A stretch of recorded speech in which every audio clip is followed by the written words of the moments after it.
She called me, she's calling, I'm trying to get her mom's prescription. Everything is really fine, that's her Stella, the birthday, everything. She's not coming home. I'm like, yeah, we don't really actually going to see the profile. And she was like, oh, I can see the profile. I don't think you know what you're looking at. And then she hung up and went to reply. Huh? Are they together on the Walgreens? Yeah, sometimes it can be hard to pull the profile if it's at a different Walgreens.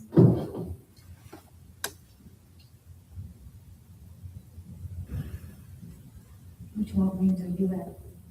20 Beaver Road. Off of Turnpike. Near the Enterprise. Actually came straight from work. Near the Enterprise. I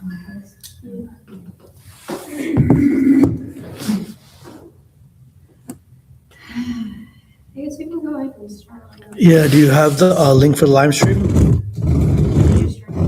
I did.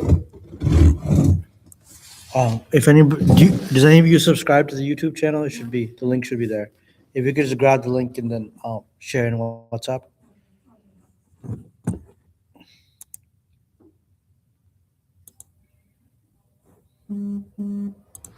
Is that you? All right. Bismillah, alhamdulillah, wa salatu wa salam ala rasulillah wa ba'd. All right. What page are we on?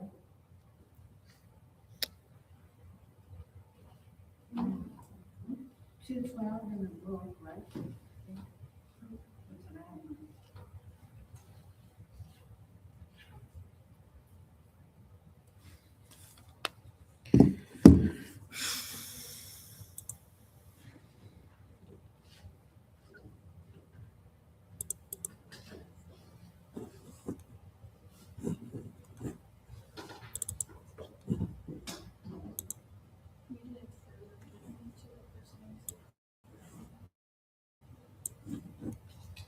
I think we're ready to do rules for perpetrators of the prohibitions of the state of Islam.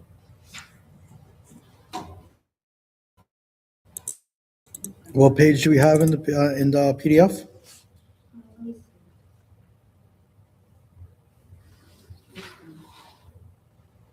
Yeah, it's 210.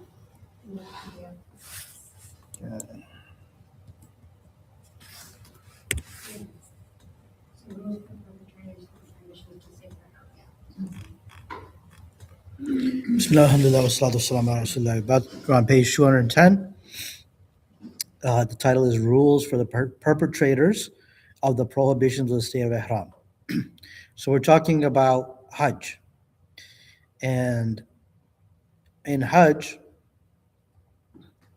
one, for certain parts of it, has to be in Ihram. Ihram is not just the piece of clothing, it's also a state which carries some prohibitions. For example, one cannot hunt during that time. One cannot engage in sexual intercourse at that time. And there's some other things. So what happens if somebody breaks the rules of Ihram? This is what the chapter deals with. Who would like to read? I'll read. Rules for perpetrators of the prohibitions of the state of Islam. Number one, if one has an excuse and had a need to do a prohibited act of Ihram other than sexual intercourse, like shaving the head or wearing stitched clothing to protect himself from heat or cold, etc., he has to sacrifice a sheep or feed 6 poor people, providing each person 1/2 sa of food, or fast for 3 days. You can choose any one of these 3 alternatives. Allah said, and whoever of you is ill or has an ailment in his scalp necessitating shaving, he must pay a fidya ransom of either fasting 3 days or giving sadaqah, feeding 6 poor persons, or offering sacrifice 1 sheep. All right, so the first condition here is if somebody breaks the rules of ihram other than sexual intercourse and does this on purpose, and they did it for a valid reason. So, for example, you're not supposed to cut or shave your hair in the state of ihram. Somebody felt it necessary to do so. Maybe somebody had lice or some type of ailment in their scalp and they needed to shave their head. Or while you're in ihram, you're not supposed to wear stitched clothes, right? It's supposed to be just the two unwoven sheets. But somebody needed to, it was extremely cold and they needed to wear a sweater, let's say, right? So what does that person do? That person either A, sacrifices a sheep, or B, feeds 6 poor people and providing each one of them at least half a sa of food, which can be grain, rice, wheat, whatever, or fast for 3 days. Any of these are fine. Okay, number 2. Number 2, there is no penalty for one who wore something or applied perfume forgetfully or out of ignorance.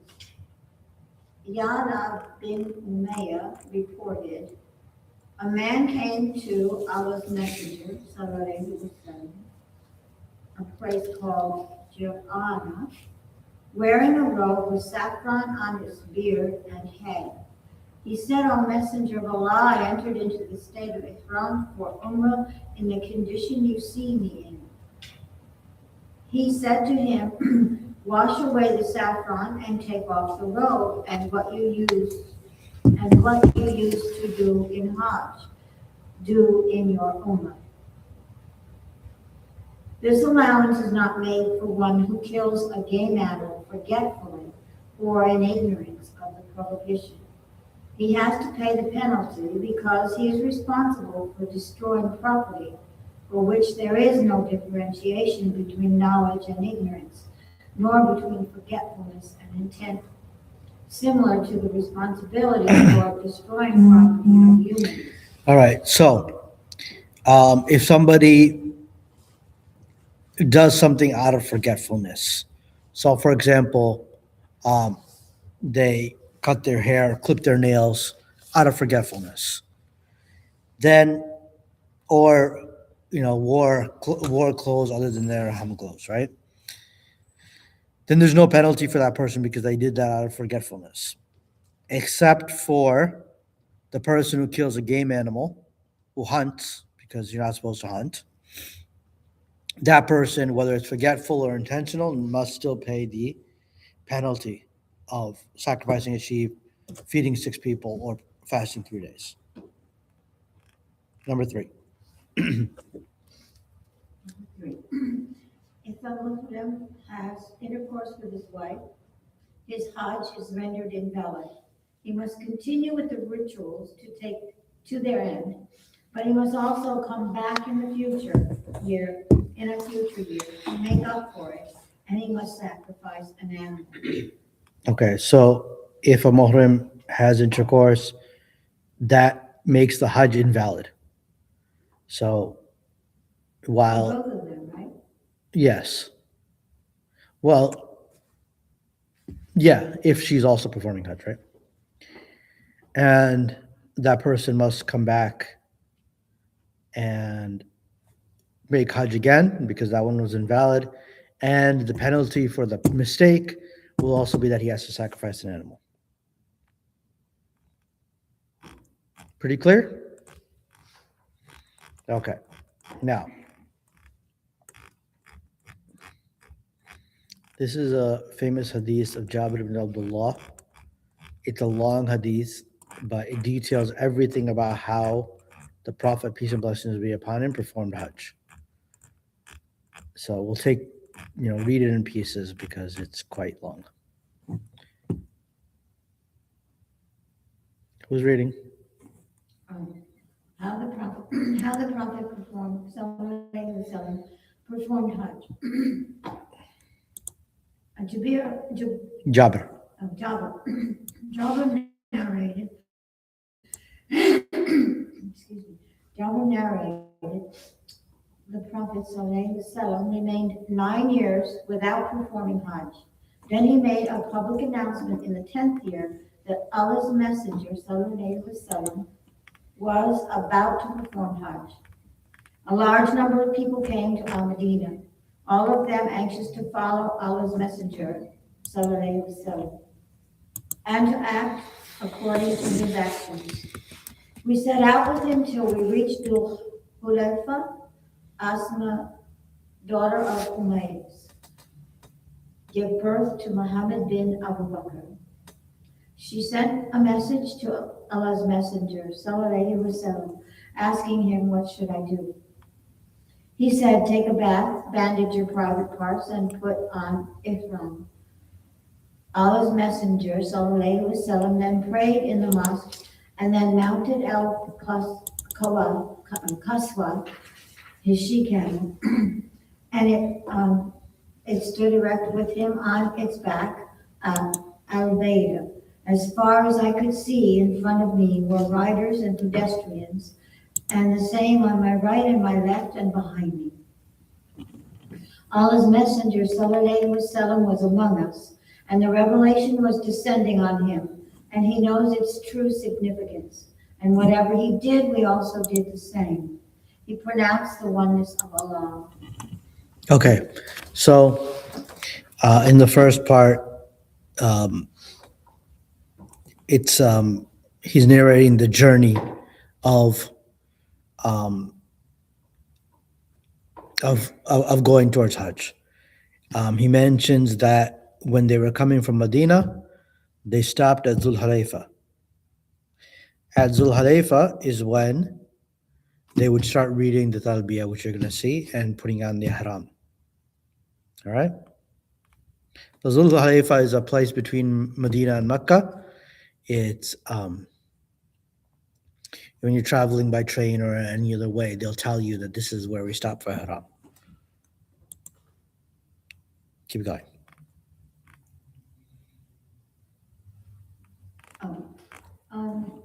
Labaik, there I am at your service. O Allah, Labaik, there I am at your service. Labaik, there I am at your service. You have no partner. Labaik, verily all praise and grace is yours, and the sovereignty to you, you have no partner. And the people pronounced Talbiyah as the people do today. And Allah's Messenger, Sallallahu Alaihi Wasallam, did not reject anything of it. Rather, Allah's Messenger, Sallallahu Alaihi Wasallam, adhered to his own Talbiyah. Jabir said, we did not make intention for anything except Hajj. We did not recognize Umrah along with Hajj. But when we came back with him to the house, he touched the corner containing the black stone and went round the Kaaba, performed tawaf 7 times, trotting during 3 of them, walked normally during 4, and then while going to the station of Ibrahim, he recited. Okay, stop there. So at Dhul Hulayfa, they started pronouncing the talbiyah, which is pronounced on the way to Hajj. Labaik Allahumma labaik, labaik la sharika laka. And that's when they would have put on the ihram. And he said that they made intention for Hajj. There's different ways to make intention, depending on which type of Hajj you're performing. If you live there, it's different. If you're traveling with your animals, it's different. And if you're traveling like we do, it's a little bit different. Okay. And take you, people, the Maqam, place of Ibrahim, or the stone on which Ibrahim stood while he was building the Kaaba, as a place for prayer, for some of your prayers, 2 rakah, after the tawaf of the Kaaba in Mecca. He stood with, with the station between him and the house, Surah al-Kafirin. Okay, so it mentions how he performed tawaf. So the first 3 times, he went a little bit faster, and then walking normally in 4 after that. This is for men. Women don't have to do that. Then after he finishes tawaf, he stood at the station between, um, in the area between the Maqam Ibrahim, the station of Abraham, and the Kaaba, and he prayed 2 rakahs. If you can get to that area, pray 2 rakahs there. If not, as close as you can get. Somebody else want to read? He sallallahu alayhi wa sallam then returned to the corner of the black stone and touched it. He then went out of the gate to As-Safa. When he reached near it, Okay, so after the tawaf, he touched the black stone. If somebody can do that, great. If not, then that's not mandatory to do, especially because it's very crowded and it's difficult to get there. verily, As-Safa and Al-Marwa, two mountains of Mecca, are some of the symbols of Allah, adding, I begin with what Allah began with. He started with As-Safa, mounting it until he saw the house, and facing the Qibla, he declared the oneness of Allah and glorified him and said, none has the right to be worshipped except Allah. He is alone with no partner. His is the sovereignty, to him praise is due, and he is powerful over everything. Nothing deserves worship except Allah alone. He fulfilled his promise, helped his servant, and alone routed in credit. He sallallahu alayhi wa sallam then made supplication, in the course of which he repeated the same 3 times. He then descended and walked toward Al-Mawla, and when his feet came down at the bottom of the valley, he ran. Okay, so after tawaf, make 2 rakahs, and then what? We do what's called a sa'i, going between the 2 mountains, Safa and Marwa. So he started at Safa. He started by making dua there, reciting the verse, and then started walking towards Marwa. So you go back and forth a total of 7 times. There's a certain part between 2 green lights in which the men, they run. Are the women also allowed to run? You're not supposed to, no. And when he began to ascend, he walked until he reached Al-Mawla, where he did as he would have done at Al-Safa. And when it was the last passage on Al-Mawla, he said, if I had known beforehand what I have come to know afterwards, I would not have brought sacrificial animals and have performed a separate Umrah. So he among you who doesn't have sacrificial animals with him should put off Ihram and treat it as an Umrah. So like I said, there's different ways to perform Hajj. If you bring your sacrificial animal with you, then after Umrah, you don't open your Ihram. When you come, you make Umrah first, and then you wait for the days of Hajj. If you have your animal with you, you don't take off your Ihram. If you don't have your animal with you, which is what most of us would do, nobody's carrying an animal with them on a plane. So we would first make intention for Umrah. You make your Umrah, and then, and what are the parts of Umrah? Does anybody remember? Tawaf, walking or running between the mountains. I don't know. That's it. That's the 2 things, right? Tawaf 7 times, and then the sa'i. So that's the Umrah. Once you're done with the Umrah, you can cut your hair and then take your Ihram off. And now you're... When the men make Hajj, they keep their garment on the whole time. They sleep in it and everything. Yes, when they're in Ihram for Hajj, yes. They don't take it off in shower or anything? They can. Oh, okay. Yeah, you can take it off if you need to use the restroom, take a shower, whatever. But then you put those, and you don't have to put the exact same clothes back on. if for some reason that's soiled or something like that and you have an extra one, you can use that.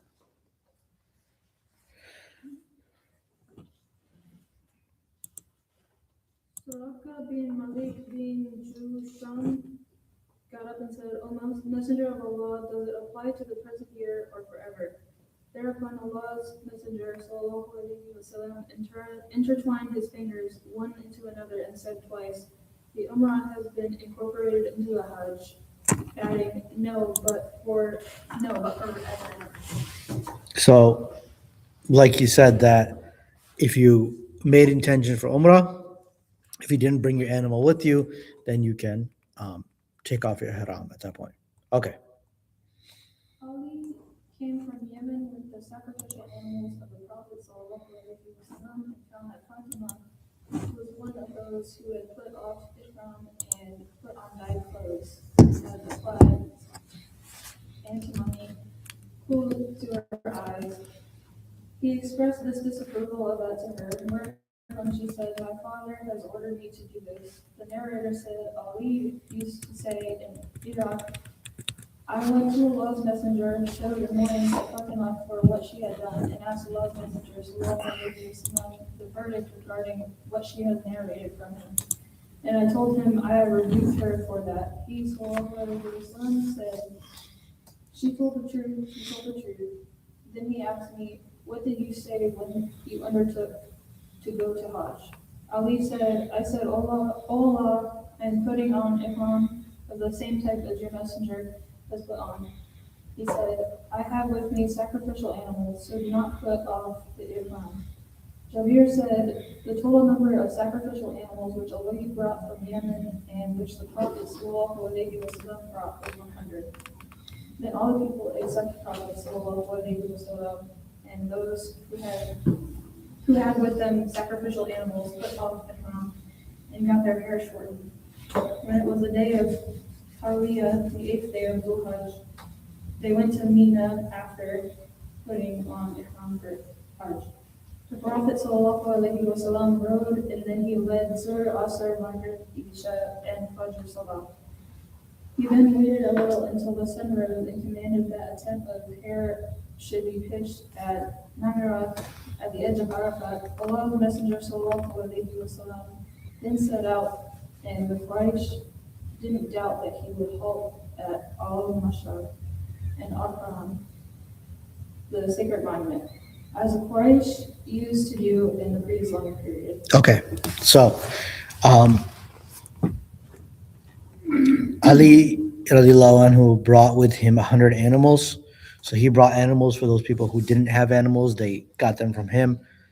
Um, Again, those people who didn't have the animals, they took off their haram and they shortened their hair. And then when it was the day of the 8th of Zulhijjah, they went to Mina after putting on their haram for Hajj. So, you said that he brought animals for the other people. So those other people that got animals from him, did they keep the ihram on or not? No. Right? Look what it says. The people besides the Messenger of Allah and those who brought the animals with them, they took their ihram off. Right? So even if they got them earlier than that, they could still take it off? They didn't bring But they didn't bring it with them, right? Yeah, so they made intention for Umrah, so then they could take off their ihram. However, he passed on till he came to Arafat, and he found that the tent he had pitched for him in Namirat. Okay, so then after the 8th of Zulhijjah, they went to Mina, they put on their ihram. They waited a little while, and then when the sun rose, they went to Arafah, right? There he got down until the sun had passed the meridian. He commanded that all Qaswa should be brought and saddled for him. Then he came to the bottom of the valley and addressed the people, saying, verily your blood and your property are as sacred and inviolable as sacredness of this day of yours.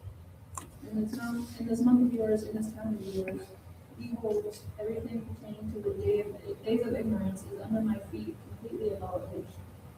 Abolished are also the global criminals of the days of ignorance. The first claim of ours on blood revenge, which I abolished, is that the son of Rabia bin al-Harith, who was nursed among the tribe of Sa'am and killed by Hudal in the century of the pre-Islamic period, is established. And the first of our injury I abolished is that of Abbas bin Abu al-Ali, for it is all abolished. Fear Allah concerning women. Verily, you have taken them as a security of Allah, and intercourse with them has been made lawful unto you by the word of Allah. You too have right over them, and that they should not allow anyone to sit in your bed whom you do not like. But if they do that, you can chastise them, but not severely. Their rights upon you are that you should provide them with food and clothing in a fitting manner. I have left among you the book of Allah, and you hold fast to it. You would never go astray, and you would be asked about me on the day of resurrection. Now tell me, what would you say? They, the audience, said, we will bear witness that you have conveyed the message, discharged the duties of prophethood, and given wise, sincere counsel.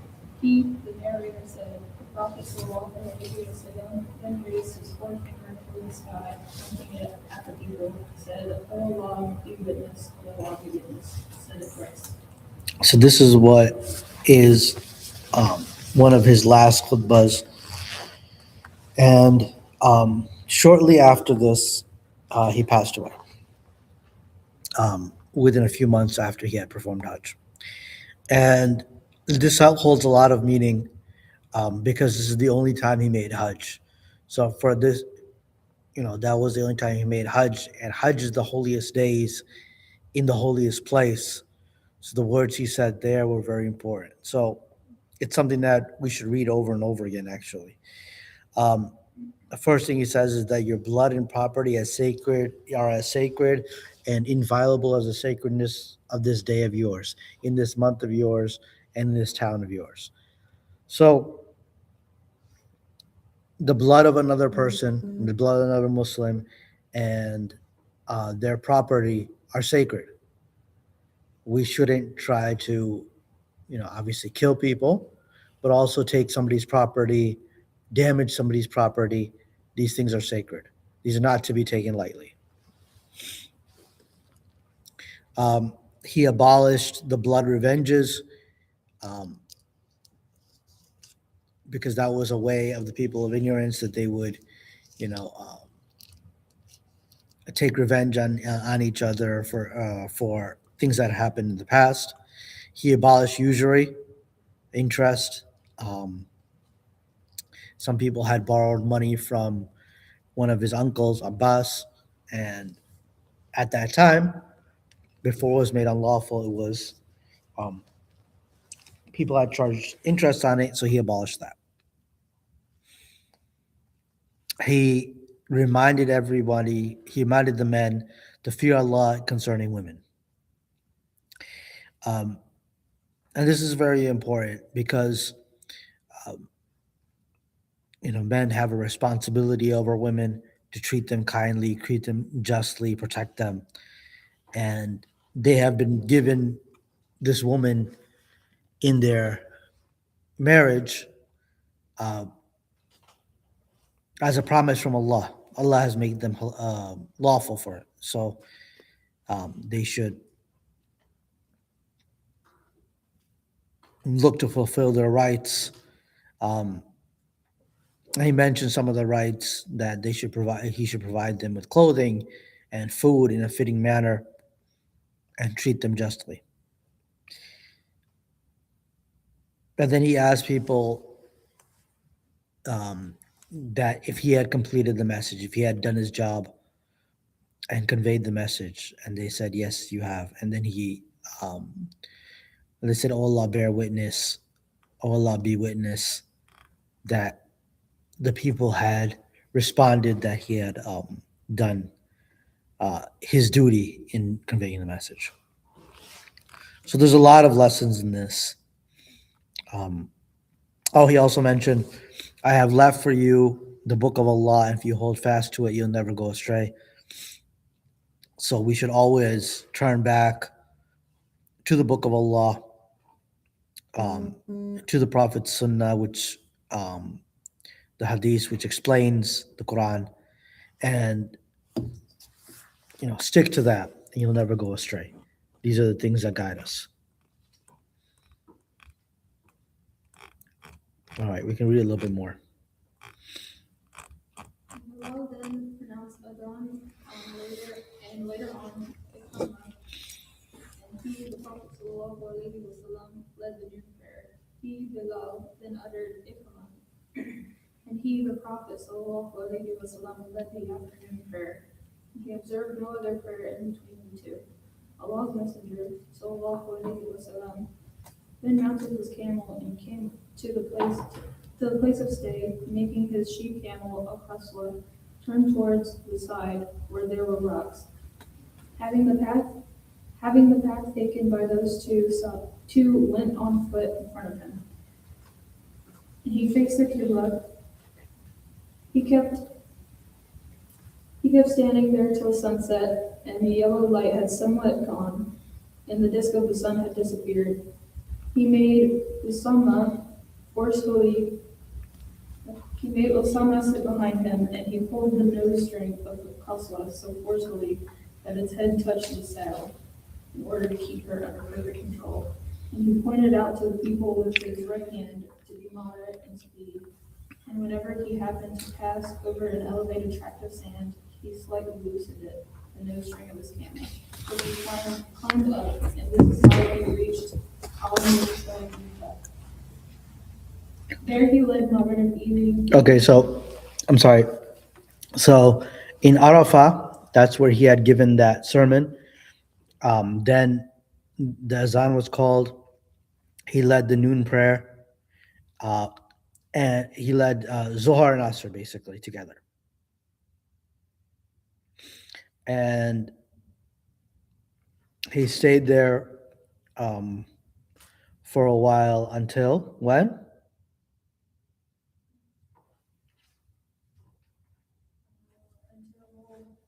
Until it was almost sunset, right?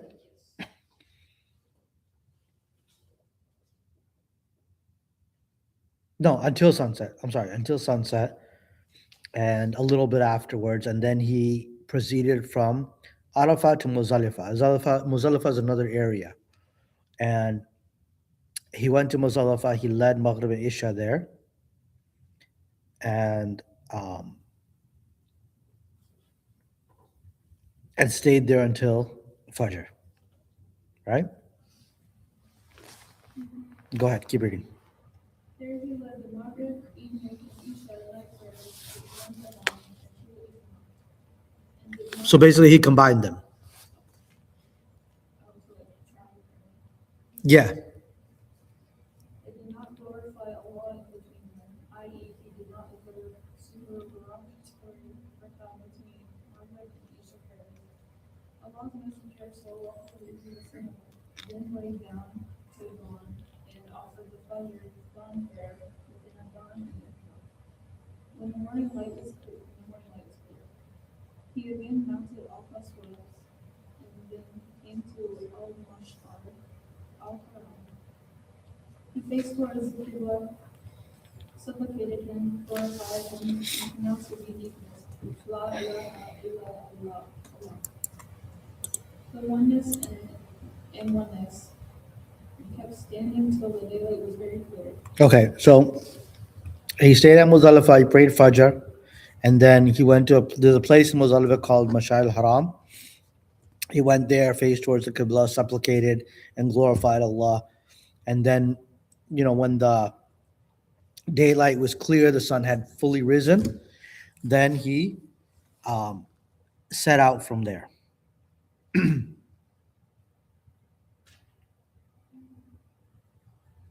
He then went quickly before the sun rose and seated him was Fadl ibn Abbas. and he was a man having beautiful hair and fair complexion and a handsome face. As Allah's Messenger sallallahu alaihi wasallam was moving on, there was also going a group of women side by side with him. Al-Fatih began to look at them. Allah's Messenger sallallahu alaihi ridiculous, and placed his hand on the face of Pablo. He would then return his face to the other side and began to see. And the Lord's messengers who walked or legally survived turned his head to the other side and placed it on the face of all five. He again turned his face to the other side until he came to the bottom of Nicosia. He urged her, El Pasua, a little, and following the number road, which comes out to the greatest Jumra, he came to the Jumra, which is near the tree. At this he threw 7 small pebbles, saying, Allah Akbar, while throwing every one of them in the manner in which the small pebbles are thrown, with the help of the fingers. And this he did at the bottom of the valley. He then went to the place of sacrifice and sacrificed 63 camels with his own hand. Okay, so he then went towards Mina to the Jamra. The Jamra are the places, the pillars where you throw the pebbles. And he threw the pebbles at the Jamra, and then he went for sacrifice.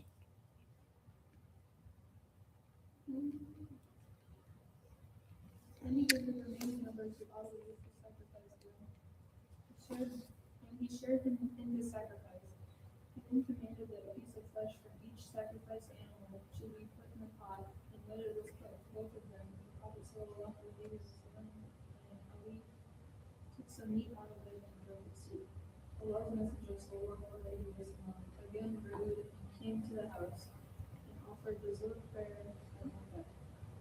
He came to the tribe of Abu Maka'ali, who were supplying water at Zamzam, and said, draw water, O Bani Abu Maka'ali. Were it not that people would usurp this right of supplying water from you, I would have drawn it along with you. So they handed him a bucket and he drank. So he went, after he sacrificed, he went towards the Kaaba again, because he was in Mina when he sacrificed. So he went towards the Kaaba again, offered Zohar there, and people were serving water, so he took water from them. So that is the hadith. That's not the full Hajj. There's we're going to get into the sacrifice as well. But basically, what happens after that is after one sacrifice, and they make tawaf, which is called tawaf al-ifada. They make tawaf on that day, and then they also cut their hair and take off their haram. After that, they return to Mina, and they for 11th, 12th, 13th, they still have to stone the pebbles of Jamra. So they go back to Mina. Any questions? Well, I did have a question back a ways. When you talked about the day of Tawiyah, the 8th of Dhul Hijjah, what exactly is the day of Tawiyah? It's just the 8th of Zulhijjah. It doesn't, there's nothing special to do on that day unless you're making Hajj. That's the day when the people who are making Hajj, they put on their haram, they stone one of the Jamras at Mina, and then they start getting prepared to go to Arafah in the morning. Oh, But for us, we're here. I mean, the 10 days of Zulhijjah are already important, but there's why is no, it called Tawiyah? Isn't that what we do when we stand at night and pray? no. It's a different word. It's a different word? Yeah. Oh, it sounded like the same word. Yeah, it's, Arabic words sometimes will sound very, very similar until you actually read them exactly in Arabic, then you know the difference. Actually, do you want to just read this next page so we'll just be finished with this chapter, and then we can go to the next chapter? Sacrificial animals? Yeah. The sacrificial animals, their types and conditions. The sacrificial animals, Hadi, of the Hajj, Hadi. Hadi, of the Hajj are those camels, cattle, sheep, or goats, which are sacrificed in the vicinity of the Haram to be distributed among its poor. The Hadi can either be mustahab, desirable, or wajib, compulsory. The mustahab hadi is that which is sacrificed by a person performing hajj, ifrad, hajj by itself without an umrah performed along with it, or by one making umrah only. The wajib. Okay, so Oh, it's mustahab. Mustahab means desirable, recommended. And that's for the one who's, again, there's three types of Hajj. Hajj Ifrad is the one, people who live in and around Makkah and they just do Hajj, they don't do an Umrah.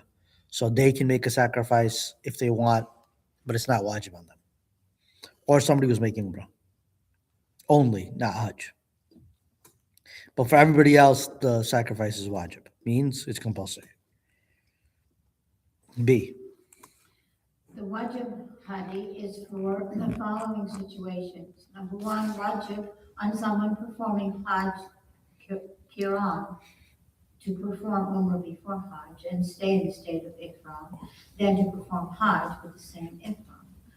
And on the person performing hajj tamattu, which is to perform umrah, then to come out of ihram, then to enter ihram a second time for hajj.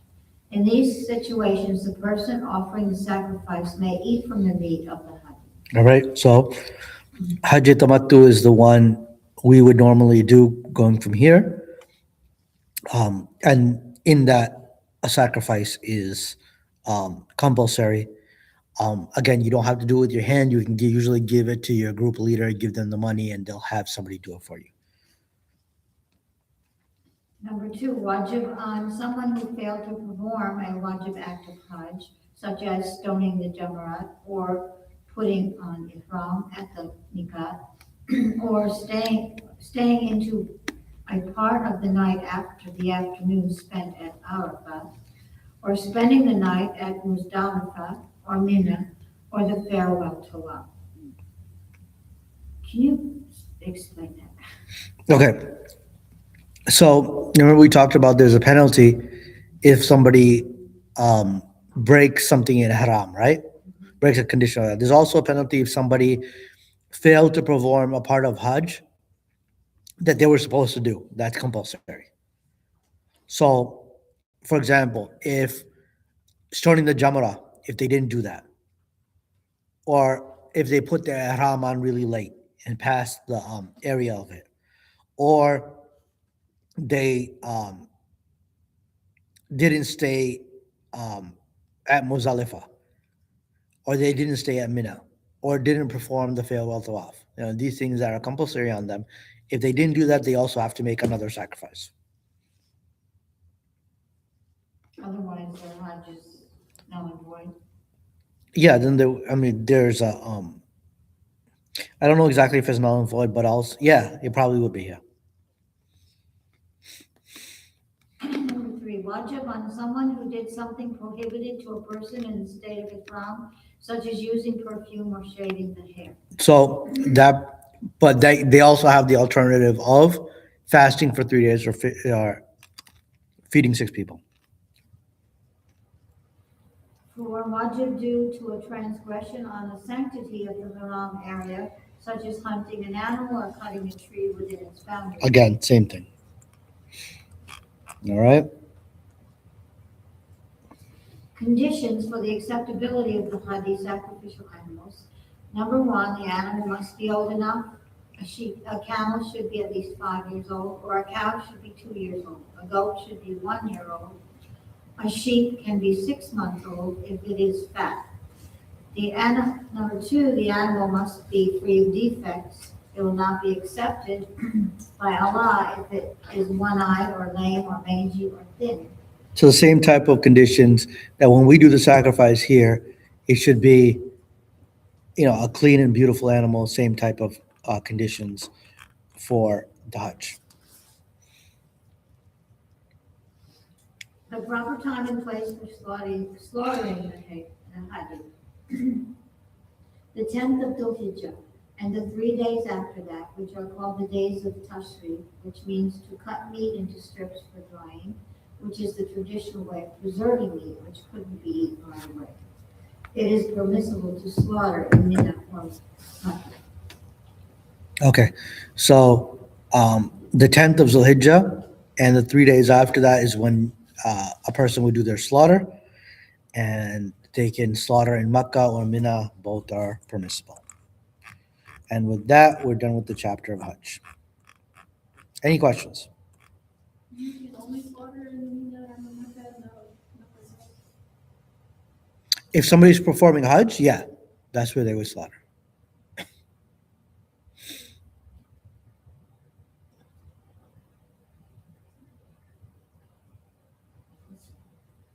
just hate it when I do it. Any other questions?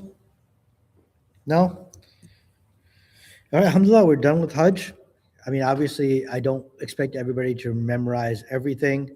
Um, it's a lot, but at least be familiar with it so that when you do go, inshallah, that it's not everything's not a surprise. Okay. Subhanakallahumma wa bihamdika wa ashhadu an la ilaha illa anta wa nastaghfiruka wa natubu ilayk.